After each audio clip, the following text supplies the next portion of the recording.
Hello, dear fans, friends, and subscribers. This is your host Ram.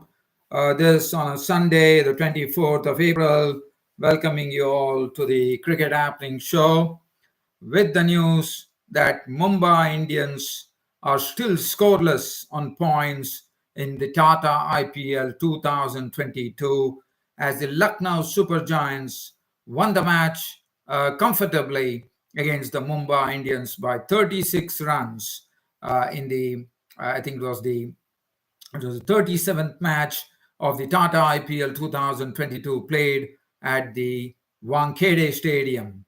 And KL Rahul, the master that is, and you know what a wonderful captain he is. He played an absolute captain's innings of 103 of 62 deliveries to really put the.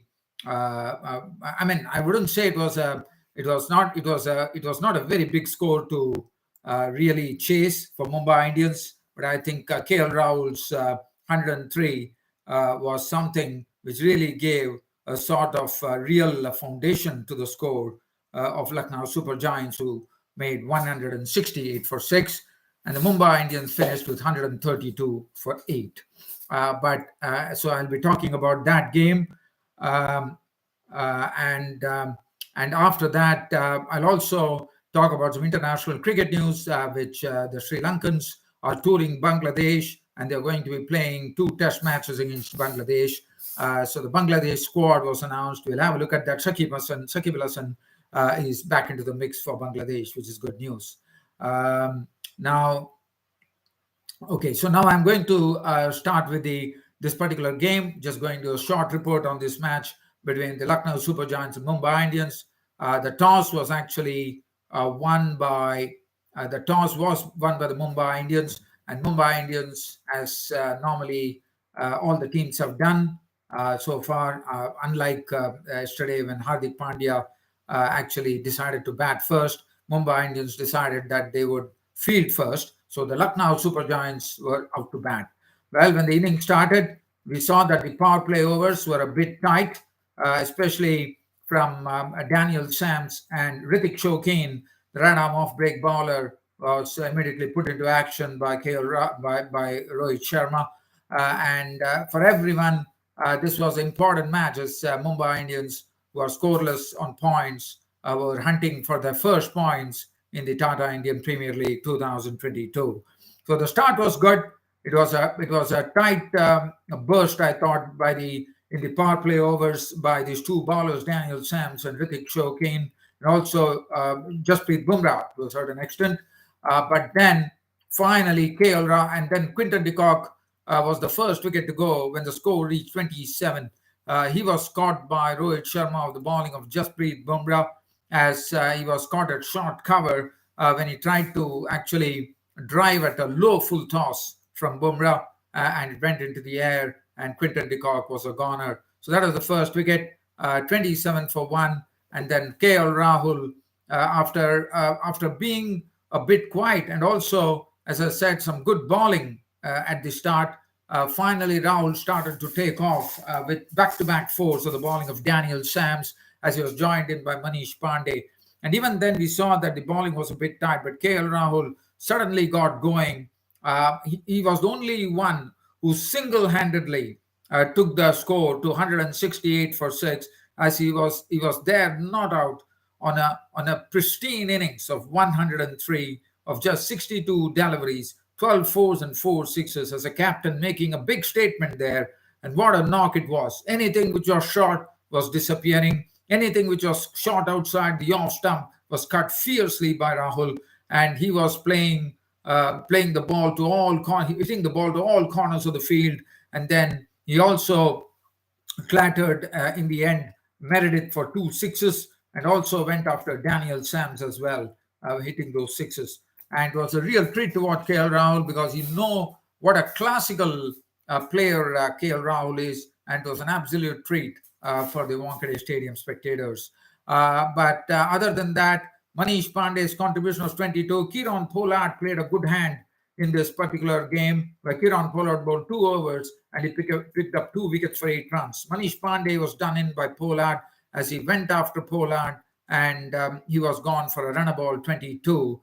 as Pollard very smartly bounced the ball, and Manish Pandey spliced the delivery, and Meredith took the catch. So he was gone for 22 with 1-6. Marcus Stoinis was a victim of the bowling of his countryman Daniel Sams when he holed out to Tilak Verma at mid-wicket. He was out for a blob. Krunal Pandya could contribute only 1 run because Kieron Pollard took up his wicket as he was caught at deep mid-wicket. Krunal Pandya was trying to pull the delivery and he was caught by Shokeen of the bowling of Pollard, and that left the score 103 for 4. And after that, Deepak Hooda left. Meredith picked up 2 wickets. He picked up the wicket of Deepak Hooda for 10 and Ayush Badoni for 14. Holder was not out on naught. And finally, as I said, it's all thanks to the captain, KL Rahul, who was unfazed by what was happening, and he carried on beautifully and got the Lucknow Super Giants finally to a winning total, one could call, as the score read 168 for 6, and the lion's share coming in from KL Rahul's bat of an unbeaten 103 of 62, which included 12 fours and 4 sixes. Now, if you look at the bowling there, Daniel Sams was taken for runs, 1 for 40. Ritik Shokeen just bowled those 2 overs, none for 11. Bumrah bowled that 19th over superbly, keeping Rahul absolutely quiet. 4 overs, 1 for 31. Riley Meredith, 4 overs, 2 for 40. Jaydev Unadkat also went for runs, none for 36. And Kieron Pollard, 2 overs, 2 for 8. Now it was the turn of the Mumbai Indians. All the eyes were on Mumbai Indians. All the eyes were on Mumbai Indians right at this particular time. And the Mumbai Indians batting well. If you look at it, Rohit Sharma started with a bit of confidence. One was seeing that confidence slowly seeping into Rohit Sharma's batting, and he was looking very, very good. The first wicket to go was Ishan Kishan. Now, this was a very, very unlucky dismissal for Ishan Kishan because he tried to cut at the delivery. The ball went to hit the boot of the keeper and bounced in the air, and Jason Holder snapped it. And as I said, this was one of the very unlucky dismissals for Ishan Kishan, so you can't blame him. Ishan Kishan was gone, caught hold of Ravi Bishnoi for 8, and that was the first wicket. But all the scoring was being done by Rohit Sharma in the power play overs. Ishan Kishan was not able to really get off the blocks. He was not really able to time the ball perfectly, but Rohit Sharma was timing the ball in a sweet manner as he contributed 39 of 31, 5 fours and 1 6. Devol Brevis joined him, but Brevis was a victim of the bowling of Mohsin Khan. Now, Mohsin Khan was a bowler who looked very, very impressive in his first game, the starter IPL 2022. He is the left-arm pace bowler, and he was pitching the ball in the right areas. And Devol Brevis was a victim as he tried to cut a ball which was getting high on him, and the ball went to Chamira, who held the catch, and Brevis was out for 3. So that was wicket number 2 for the Mumbai Indians. From 47 for no loss or 49 for no loss, they fell to 54 for 2 as Surya Kumar Yadav joined his captain Rohit Sharma. But the next wicket to go was the captain himself. After contributing a very good 39, one felt that this particular shot was not really on. The bowler was Krunal Pandya. The ball was flighted, and Rohit Sharma played across the line, trying to slog sweep the delivery. And the result was that Gautam, the substitute, who settled under it nicely and took the catch, and Rohit Sharma was gone, caught Gautam bowled Pandya for 39 of 31 deliveries, which included 5 fours and 1 6. So that was wicket number 3. So that made it 58 for 3. And suddenly, once again, for the Mumbai Indians, the pressure started building as we had 2 new batsmen at the crease, Surya Kumar Yadav and Tilak Verma. Now, Surya Kumar Yadav, once again, this was a masterpiece by KL Rahul, I thought, because it was, we were only, it was the 12th over. And in the 12th over, he decided to put in one of his spinners, the spinner Ayush Badoni. We know that he can bat, but probably he's a part-time spinner. And KL Rahul handed the ball to Badoni, and it was a bit of a surprise with Surya Kumar Yadav and Tilak Verma batting there. Probably KL Rahul's ploy was that to make them attempt some big strokes and get the wicket. And look at what happened. He actually lured Surya Kumar Yadav into a stroke. Round off just angled across. Surya Kumar, as you know, he likes to whip the ball through the leg side, but this time he did not get it right. The ball went off the edge of the bat. Extra cover was into the picture. KL Rahul taking a very good catch, and Surya Kumar Yadav was out for 7. And now the Mumbai Indians were really staring down the barrel. The score read 67 for 4. And now it was Tilak Verma. And Tilak Verma, as you know, he has been in this Tata IPL. He's just 19 years of age. He has been playing this left-handed batsman, has impressed one and all. He has been playing with extreme confidence in this particular match, in this particular IPL. And we once again saw Tilak Verma, how he was confidently stroking the ball. He hit some nice sixes of Bishnoi using his feet and putting him into the crowd. And then Kiran Pollard joined. Now this was the time when Surya Kumar left. The score was 67 for 4, and then there was a partnership. Tilak Verma was the one who was basically doing the stroke making. Kiran Pollard was quite subdued. He was just trying to play around Tilak Verma, probably trying to get himself into form and trying to rein himself in. But Tilak Verma was doing a good job. And finally, one thing that happened was that Tilak Verma and Pollard had taken the score to 124. We were in the 18th over. And as I said, some tight bowling from Dushmanta Chamira at the top, especially in the power play. Dushmanta Chamira bowled well, and also he came to the death and also bowled well as well. His final figures were 4 overs, no made and none for 14. And Krunal Pandya came in and picked up the wickets as well after that. But this was after Tilak Verma and Kiran Pollard were at the crease. And then finally, as I said, the frustration creeped in with the run rate increasing because the asking run rate was going up it was the 18th over, and Tilak Verma fell and with a score on 38. He attempted a big shot at the bowling of Jason Holder, and that was the end of Tilak Verma. But what an innings from him! 38 of 27, 2 fours, and definitely full credit to the LSG bowlers. They started putting the pressure by not allowing runs, and that really paid rich dividends as Tilak Verma was victim. Keenan Pollard was there. Hope was there for Mumbai Indians as Daniel Sams came in. And once Daniel Sams came in, Krunal Pandya got into business. He picked up the wicket of Daniel Sams. He was caught by Ravi Bishnoi, he was caught a deep extra cover. Daniel Sams was a goner. United was run out for 1, and suddenly the equation came to 2 overs. In 2 overs, they required 44 runs, and the penultimate over, even though Pollard hit a 6 as well, but in the penultimate over, Jason Holder was absolutely on the money. He was not giving anything away. In fact, on both the sides, they were really throttled. One was Jason Holder, the other one was Dushmanta Chamira, and both these bowlers were keeping it extremely tight. Kiran Pollard, all that he could do was get singles and not the big strokes. And that really started adding more pressure. And finally, that penultimate over of Jason Holder was a real gem, according to me. And then it was left to, it was all over. I would say it was all over in the 19th over. That penultimate over bowled by Jason Holder said it all because it was already done. And it was 39 runs. And, at the most, they could get 36 runs unless no ball is bowled. And finally, Kiran Pollard, one can see what a weak shot he played. He was also a victim of Pandya for 19. And once again, Mumbai Indians failed in their bid to get their ever-elusive first points in the Indian Premier League 2022. One really feels for Mumbai Indians. I have to say, dear fans, subscribers, I am a great Mumbai fan.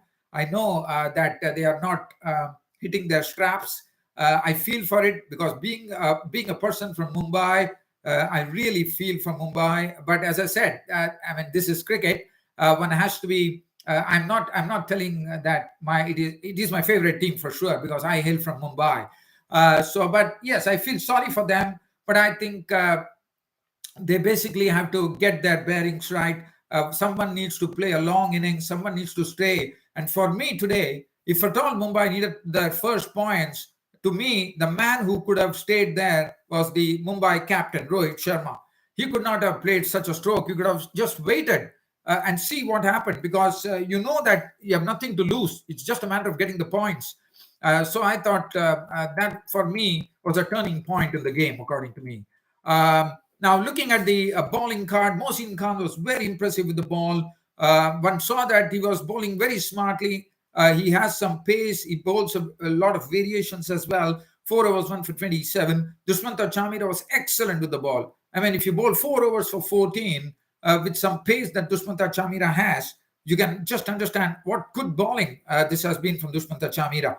Jason Holder, even though if his figures won't reflect it, as I said, 1 for 36. But look at that penultimate over he bowled. He kept on bowling very tight deliveries. He was allowing the ball to actually dip on the batsman, thus making it very difficult for the batsman to get the elevation.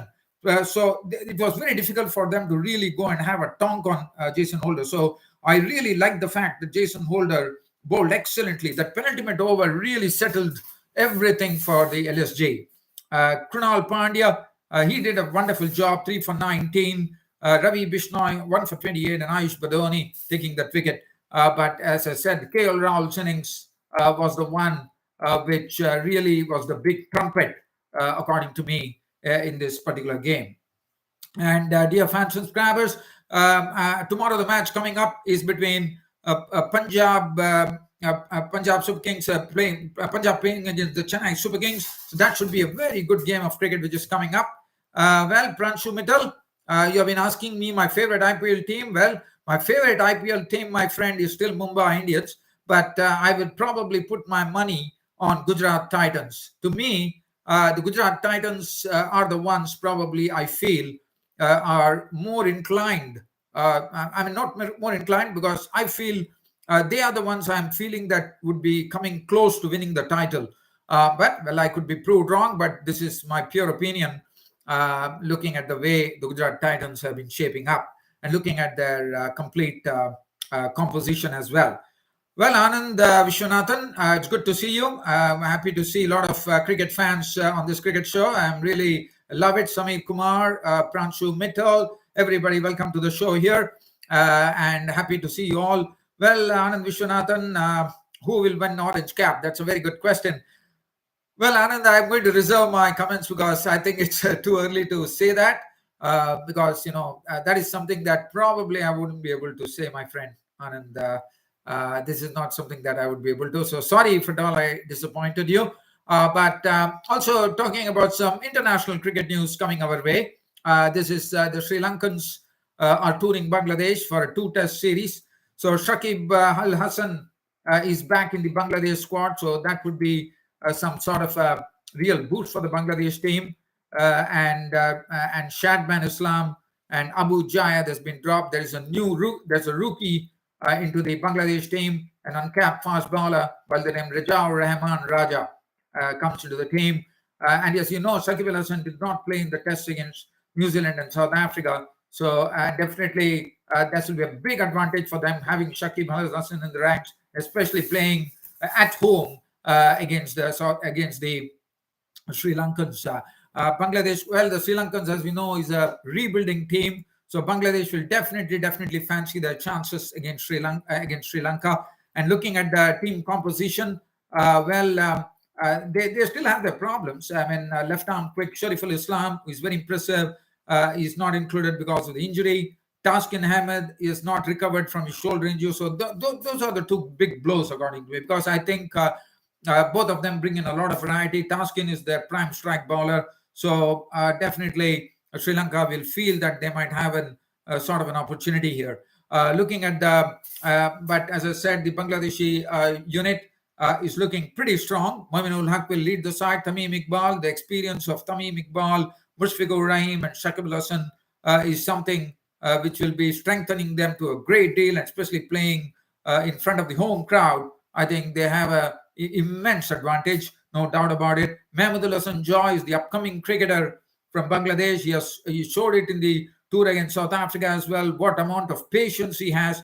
He could actually ground himself to the crease for long hours and play a long inning. So that is his primary trait, which is good to know. And also Litan Das is another player who is very consistent as well. Nurul Hassan is a very good wicketkeeper batsman. Yasir Ali, slowly has been trying to get his place in this Bangladesh team. Yes, Khalid Ahmed was very impressive on the South African tour. I think he's one of the very, very promising young Bangladeshi bowler, because what he does is that he can swing the ball both ways at some good pace.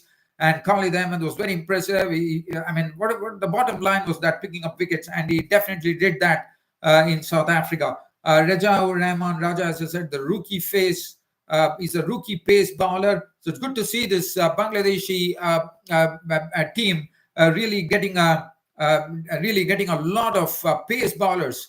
Now, I'm just wondering, is it because Bangladesh are preparing some fast pitches there? Is that the reason? Because of late we have seen there are a lot of pace bowlers who are coming in from Bangladesh. Taskin Ahmed is express quick. Then we have Khalid Ahmed. Then we have Shariful Islam. Then Abu Jaid. Then Raja Rahman Raja. So definitely, I think Bangladesh pace prospects are looking bright, and they have the spin twins, as I would call it nowadays. Tajul Islam has this habit of picking up a fifer every test he plays, and Mehdi Hassan Miraz, the the right arm spinner, is also a very, very useful all-rounder. So one is looking forward to that series as well. But as I said, the focus is primarily on the Tata IPL 2022. It's only getting better and better. Yes, Vishwanathan Anand. Yes, thank you very much for writing those very kind words. Well, my friend, I'm a guy who loves cricket. I'm a crazy cricket guy, as we call it. If you remember Vishwanathan Anand, Sachin Tendulkar, when he came into cricket as a 16-year-old boy in New Zealand, when he was interviewed, he was asked, "What is that about cricket?" So he said that I eat, sleep, and breathe cricket. So probably similar thing might be probably rubbing on me as well, according to that's what I feel, because such is the eternal love for cricket that I have, that I just come here and wax eloquent. And when I get fans like you coming in and joining, it really makes me very happy. Pranshu Mittal has been a very regular cricket happening follower. Also, everybody, as you know, you all know that I have my Twitter page as well, Ram574. I keep tweeting on cricket. And the best thing that you could do for me, dear fans, subscribers, is that probably, get your friends and relatives to know about it. If at all anyone is as cricket crazy, they can really jump onto this particular cricket show and get a piece of it as well. Well, dear fans, subscribers, an absolute pleasure bringing you this cricket show as I normally do. It all thanks to all the support that I'm getting on this YouTube cricket show. Looking forward to your company once more. Again, the work week starts from tomorrow. So again, you'll be seeing me again on Saturday and Sunday. And also, other than that, as I always say, keep an eye on my cricket Twitter page, where I definitely do some cricket tweets on the IPL and other things as well. I also have a cricket website, www.cricket-status.com. Have a sneak peek at it. And besides that, this is what I bring to the table as far as cricket is concerned. Well, again, thank you everybody for coming into this cricket show and really, really giving me good company on this cricket show. Hope I can see more people turn up for this cricket show in the future. And saying that, I would like to end my cricket show by signing off. Thank you.